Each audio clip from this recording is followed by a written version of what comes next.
اتقابلنا مرة واحدة وكل مرة بستنى صدفة حلوة تجمعنا. وايه ده؟ يمكن كايروكي اعربوا انتوا الاثنين تجمعنا. فعل مضارع فعلا مضارع من عشان مجزوم السكون. والنا ضمير في محل نصب مفعول به. يا جماعة تجمعنا هنا في محل نصب نعت.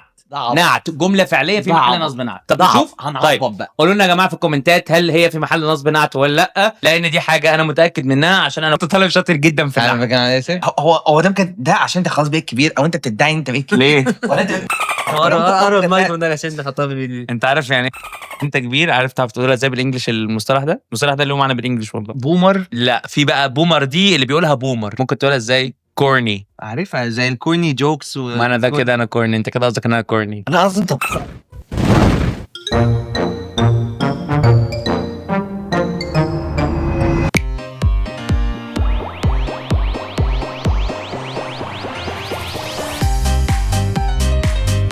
ماشي.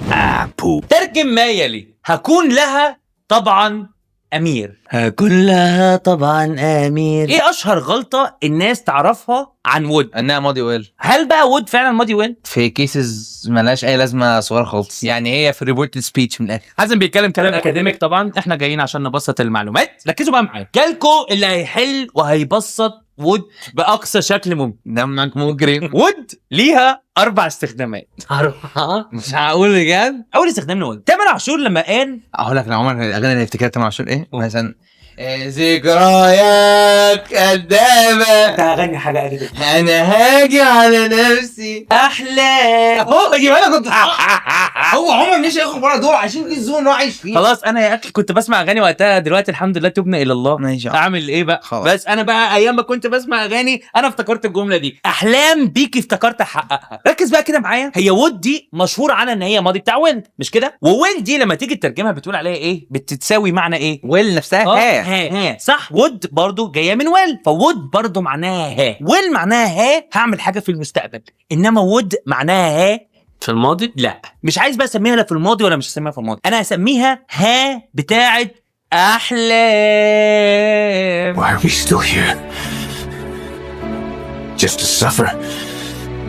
هو افتكرت هنا، سيبك من الانجليش خالص، فكك من الانجليش وفكك من الودو واي حاجه. اللي كتب الاغنيه دي لتامر عاشور اللي هو تركي آل الشيخ اكيد، لانه اكتر واحد بيعرف يكتب ويضحك، قصدي بيأثر فيا. افتكرت فعل ايه؟ ماضي. افتكرت فعل ماضي صح؟ خدت بالك انت معايا؟ افتكرت هنا فعل ماضي جه بعدها ها بتاعه المستقبل، يبقى لما الاقي فعل ماضي وبعده ها بتاعه المستقبل، ها هنا هترجمها ويل ولا وود؟ وود. يبقى في الطبيعي ها بترجمها ويل صح، لكن لما ها تيجي قبلها فعل ماضي بستخدمها ايه؟ وود. يبقى دي هنسميها ايه؟ احلام، او ممكن اسميها ها بتاعه تامر عاشور، ما عنديش اي مشكله. لو انا حبيت اترجم احلام بيكي افتكرت احققها، بما اني بومر يعني طبعا اللي بيتفرج على الفيديو ممكن ما يكونوش عارفين اللي انا بقوله ده اصلا. I thought my dreams would come true with you. ليه استخدمنا would؟ عشان خاطر I thought. يبقى ده اول استخدام لwould. قبل ما نخش في الاستخدام الثاني، انا عايز دلوقتي اي جمله عاديه فيها فعل ماضي وبعدين ها. كنت لسه هقول الاغنيه بتاعت بس ما لقيتش. لا مش ده اللي انا عايزه، كنت لسه دي مش فعل ماضي. افتكرت اني هكلمك، افتكرت اني هنبسط معاك في الفيديو النهارده، افتكرت اني هنبسط. مظبوط صح كده، افتكرت اني هنبسط. عملت ايه؟ جبت فعل ماضي اللي هو افتكرت وحطيت بعده ها صح. طب لو جيت قلت لي يا عمر ايه هتبسط معاك النهارده؟ I would Well. be happy. بالظبط كده. ده استخدم ويل. تعرف تترجمه؟ I thought I would be happy today. ينفع الاقي فعل ماضي اقول I thought I will؟ لا. طب لو قلت I think بدل I thought لا ما تنفعش برضه. ينفع اقول I think بس I think ايه بقى؟ I will. I think I will be happy today. تاني استخدام معانا لwould هو يقول الشاعر بعد اذن سيادة انا معجب بسعادتي. هكون لها طبعا امير. ها هنا will ولا would؟ هكون لها طبعا امير. ليه يا حازم would؟ لانه هنا بيفترض اللي هو هنا ايه؟ بيتخيل. ها في التخيل، يبقى فوق ها في الماضي، هنا ها في التخيل صح؟ فوق هنا طبعا عاشور، الثاني ها امير عيد. ها امير عيد. هكون لها طبعا امير عيد. والله جامده صح. انا الفت قاعده. هكون لها طبعا امير. الشاعر كان بيقول ايه يا سيف؟ فكرنا كده ان هو كان عايزها بقى تشوفه يوم ظهر وسند ومش عارف ايه وبتاع. هل هو بيقول لها انا خلاص هكون لها طبعا امير فعلا ان هو هيبقى لها امير تكنيكلي في هذه الاغنيه؟ اقصد ان هو يكون لها امير فعلا عشان هو امير عيد. فكره ان هو بقى دمه خفيف والله. يبقى ده قبول مش اكتر. قول لنا في الكومنتات. بقول تخيل بستخدم ايه؟ would I would be her prince. مش كده؟ عشان بتخيل ان انا هيكون لها امير لو احنا بقى في بينا relationship. هو المخصوص ريليشن شيب الجواز. اللي بعد انا تستخدم لي كلمه would هي حاجه غريبه جدا. كلمه كنت دايما، يعني عايز اقول وانا صغير كنت دايما بعمل حاجه معينه. لا زي used to يعني. بالظبط. هنا ساعتها ممكن استخدم would. تقول الفنانه شيرين طبعا ما شربتش مني لا دي بالنسبه لك جديده. الاغنيه دي قديمه قوي قوي، اول ما شيرين طلعت خالص، في تقريبا البوم لو ليه خايف اضمك تلاقي اللي مش عارف ايه. لا قبلها برضه ما اعرفش بقى. شيرين كان لها اغنيه ده طبعا بعد البحث انا ما اعرفهاش يعني، كانت بتقول كنت دايما بهرب من نهايه. طب وانت لما تجيب اغنيه دي ما حدش يعرفها ولا انت حتى؟ لا ممكن حد 30 يتفرج عليا على الفيديو يعني. كنت دايما بهرب من نهايه. لو انا عايز اترجم كنت دايما بهرب ممكن اقول ايه؟ وانت I used to run away from the past from the end. I used to run away from the end. بس احنا مش بنتكلم عن used to. انا ممكن عايز اترجمها بقى بwould. هقولها ازاي؟ I would always run away from the end. تمام؟ يبقى دلوقتي تالت استخدام لwould هي ايه؟ كلمة كنت دايما. حلو؟ رابع استخدام معانا لwould هي الليمبي لما كان بيقول تنزلي تعوم من ما بعرفش. قلد الليمبي؟ لا كانت تبقى وحشه قوي كده. لا عادي والله. ما انا فاهم دي اكيد دي حاجه انت واصحابك. ايوه بالظبط المشهد ده. تنزلي تعومي يا منى. لو انا عايز اترجم تنزلي تعومي يا منى هقول ايه؟ سويم. ماشي سويم يعني عومي. ليه المشهد ده كان بيضحك؟ هو ضحكني بس هو اللي في العموم المفروض يضحك. بيضحكك يعني؟ ليه بيضحكك؟ اللي بيضحكني عشان الليمبي هنا بيحترم البنت خايف منها فبيكلمها كانه بيكلمها باحترام. وهو بيكلم حد باحترام. لما حد بيحاول يكلم حد باحترام بيقول له ايه؟ Would you go for a swim? Would you go for a swim or would you like to go swimming مثلا صح؟ Would you like to go swimming. يبقى ده رابع استخدام لwould ان انا اتكلم حد باحترام. دلوقتي انا عايز مثال حد بيطلب من حد حاجه بطلب محترم. ممكن ترجع لي بابا؟ ازاي؟ ايه ده؟ ازاي؟ مش عارف. ازاي؟ اخوات Would you get him back for me؟ Would you bring my dad back? صح. Would you get him back? Would you bring him back؟ الاثنين صح. يبقى دلوقتي عندنا 4 استخدامات لكلمة would. أول استخدام اللي هو ها في الماضي. ها في الماضي اللي هو زي مثال إيه؟ افتكرت ها حققها فافتكرت ماضي ها. صح. يبقى ده أول استخدام لكلمة would. تاني استخدام لكلمة would وهو ود التخيليه اللي هو ايه هكون لها طبعا امير. انت بتجس ان انت هتكون امير. تمام. بتفترض ان انت هتكون بالظبط. امير لما تبقى في الموقف ده صح؟ لما تصاحب. لا طبعا امير هتتجوزها. تالت استخدام هي ايه؟ كنت دايما. كنت دايما زي ايه؟ كنت دايما بخاف من النهايه. بجري. كنت دايما بجري من النهايه. بهرب. كنت دايما بهرب من النهايه. يبقى حاجه كنت متعود اعملها وانا صغير بستخدم لها برضو كلمه would. رابع استخدام لكلمه would هو الطلب المحترم اللي هو ايه تنزلي تعومي يا منى. هو طلب محترم جدا. ايوه ممكن ترجع لي بابا. ترجع بالظبط. لي. يبقى لما تيجي تطلب من حد حاجه محترمه بشكل محترم تستخدم له كلمه ايه؟ would. دول 4 استخدامات لكلمه would. هنشغل تحدي سريع عشان نشوف مين اللي هيكسب. ركزوا معايا. التحدي دلوقتي كالاتي. هتسمع جمله بالانجلش لو عرفت بيقول ايه بالظبط هتاخد بوينت. لو قلت لي ده انهي استخدام من الاستخدامات الاربعه هتاخد كمان بوينت. فاكرين الاستخدامات الاربعه؟ ها في الماضي، ها في التخيل، كنت دايما طلب محترم. تمام؟ نبدا 3 2 1. I pray I would never see this. مره ثانيه. I pray I would never see this. I pray I would never see this. I pray I would never see this. بوينت. يبقى الجمله كانت بتقول ايه؟ I prayed I would never I would never see this. أنا استخدام ها في الماضي. ها في الماضي. ليه؟